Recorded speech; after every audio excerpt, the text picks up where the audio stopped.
तो दोस्तों आप सभी को पता है कि भारतीय वायुसेना आज लड़ाकू विमानों की कमी से जूझ रही है। और ऐसे में हमारी वायुसेना यहाँ पर अपनी स्क्वाड्रन स्ट्रेंथ को बढ़ाने के लिए लगातार कई सारे ऐसे कदम उठा रही है, जिसकी वजह से भारत यहाँ पर हर संभव प्रयास कर रहा है कि भारत की वायुसेना की जो अभी लड़ाकू विमानों की कमी है वो पूरी हो जाए। ऐसे में दोस्तों हमारे खुद के जो फाइटर जेट हैं उनकी जो टेस्टिंग है वो काफ़ी जल्दी की जा रही है। हालांकि इनमें अभी भी काफ़ी टाइम लगने वाला है। इसके अलावा दोस्तों भारतीय वायुसेना अब 36 राफेल लड़ाकू विमानों को यूज करती है और आने वाले समय में भारत इसी का फॉलो ऑन ऑर्डर देने वाला है। साथ ही दोस्तों आपको बता दें कि हमारी वायुसेना के द्वारा यहाँ पर 83 तेजस 1A का जो पूरा ऑर्डर है वो यहाँ पर कंप्लीट कर लिया गया है और इसको भी बहुत ही जल्द डिलीवर किया जाएगा। तो दोस्तों फाइनली अगर देखा जाए तो हमारी वायुसेना आज प्रयास कर रही है कि भारतीय वायुसेना जिस कमी से आज जूझ रही है वो फाइटर जेट जल्द से जल्द भारतीय वायुसेना को मिल पाए। ऐसे में दोस्तों हमारे MRF टेंडर को लेकर बहुत ही बड़ी न्यूज यहाँ पर निकल कर आ रही है। और दोस्तों MRF डील के तहत भारत की वायुसेना यहाँ पर अपनी स्क्वाड्रन स्ट्रेंथ को 32 से बढ़ाकर 42 करना चाहती है। हालांकि दोस्तों इन दोनों नंबर्स के बीच का गैप भरने के लिए हमारा जो MRF टेंडर है ये काफी ज्यादा इम्पोर्टेंट हो जाता है। और आपको बता दें कि भारतीय वायुसेना के द्वारा अब बहुत ही जल्द इसकी RFI जारी की जाएगी।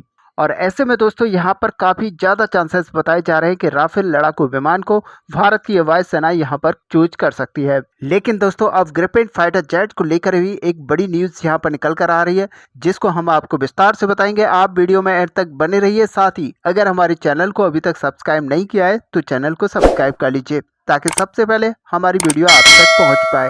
तो चलिए दोस्तों सीधे चलते हैं वीडियो पर। तो दोस्तों आपको बता दें कि स्वीडन की साब कंपनी की तरफ से अपने ग्रिपेन लड़ाकू विमान को लेकर भारत को एक बहुत ही बड़ा ऑफर यहां पर दिया गया है।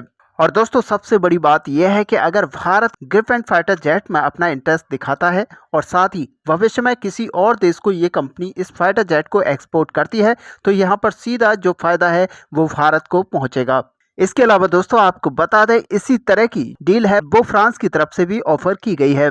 तो दोस्तों यहाँ पर सीधी तौर पर स्वीडन की कंपनी साब का कहना है कि भारत MMRCA यानी कि MRFA डील के तहत ग्रिपेन फाइटर जेट को यहाँ पर सेलेक्ट करता है और 114 लड़ाकू विमानों के ऑर्डर को ग्रिपेन को अगर देता है तो इस फाइटर जेट की जो पूरी टेक्नोलॉजी है वो भारत के साथ शेयर की जाएगी। और सबसे बड़ी बात यह है कि स्वीडन यहाँ पर भारत को एक फ्लेक्सिबिलिटी देगा, जिसके तहत भारत बिना स्वीडन की मदद के ग्रिपेन फाइटर जेट के अंदर अपने किसी भी मिसाइल को यहाँ पर इंटीग्रेट कर सकता है। और ऐसे में दोस्तों अगर भारत चाहे तो ब्रह्मोस NG को भी इसमें लगा सकता है और हमारी जो अस्त्र सीरीज की मिसाइल है उनको भी इसमें इंटीग्रेट किया जा सकता है। तो दोस्तों कुल मिलाकर अगर देखा जाए तो भारत के लिए ये काफी अच्छी डील है।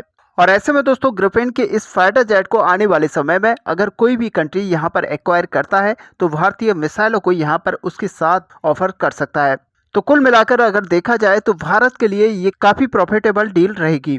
हालांकि दोस्तों आपको बता दें कि इसी तरह का जो ऑफर है वो फ्रांस पहले दे चुका है और फ्रांस का यहाँ पर सीधे तौर पर कहना है कि राफेल लड़ाकू विमानों के साथ भारत अपनी किसी भी मिसाइल किसी भी अस्त्र को यहाँ पर इंटीग्रेट कर पाएगा।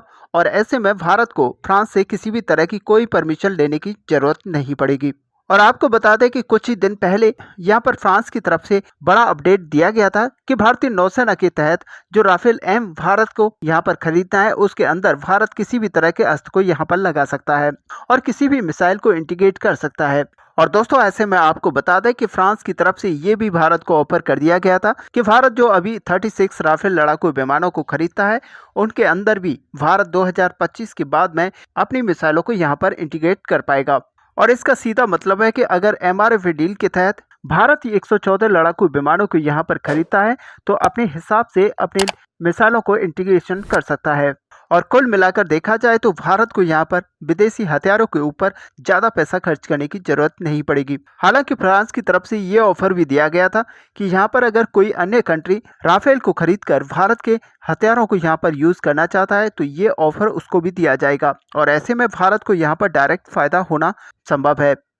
और दोस्तों यहाँ पर फ्रांस का सीधा कहना था कि अगर भारत यहाँ पर 114 लड़ाकू विमानों की डील को कर लेता है तो भारत के अंदर फैसिलिटी लगाकर मैन्युफैक्चरिंग किया जाएगा और साथ ही इसकी असेंबलिंग की जाएगी। और ऐसे में भारत से डायरेक्टली कोई भी देश इनको खरीद सकता है और जब किसी भी देश को इनको एक्सपोर्ट किया जाएगा तो भारत अपनी मिसाइलों को यहाँ पर साथ में एक्सपोर्ट कर सकता है, जिसका मतलब सीधा ये है कि भारत को यहाँ पर डायरेक्टली फायदा होगा जो कि भारत की मिसाइलों को एक्सपोर्ट करके होगा। और दोस्तों आप सभी को पता है कि फ्रांस के ऊपर आज राफेल को एक्सपोर्ट करने का यानी कि हैंडओवर करने का कितना ज्यादा बोझ है, क्योंकि कई सारे देश हैं जो कि आज फ्रांस को बड़ी डील्स यहाँ पर दे चुके हैं और ऐसे में उनको यहाँ पर नहीं दिखता कि उनके टाइम पर डिलीवरी हो पाएगी।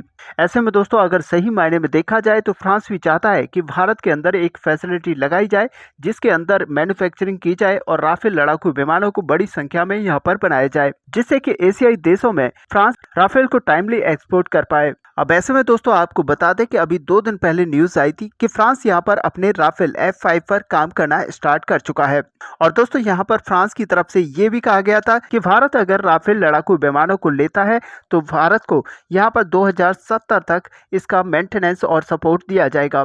तो दोस्तों कुल मिलाकर अगर देखा जाए तो फ्रांस भारत को काफी अच्छी डील्स यहाँ पर दे चुका है। ऐसे में देखना यह है कि भारत आखिरकार किस लड़ाकू विमान के साथ जाता है। ऐसे में दोस्तों आपका क्या व्यू है, आखिरकार भारत को यहाँ पर कौन से लड़ाकू विमान के साथ जाना चाहिए? आप अपना व्यू हमें कमेंट पे लिखकर बता सकते हैं। साथ ही वीडियो को लाइक और शेयर करना ना भूलें। मिलते हैं नेक्स्ट वीडियो में, तब तक के लिए जय हिंद।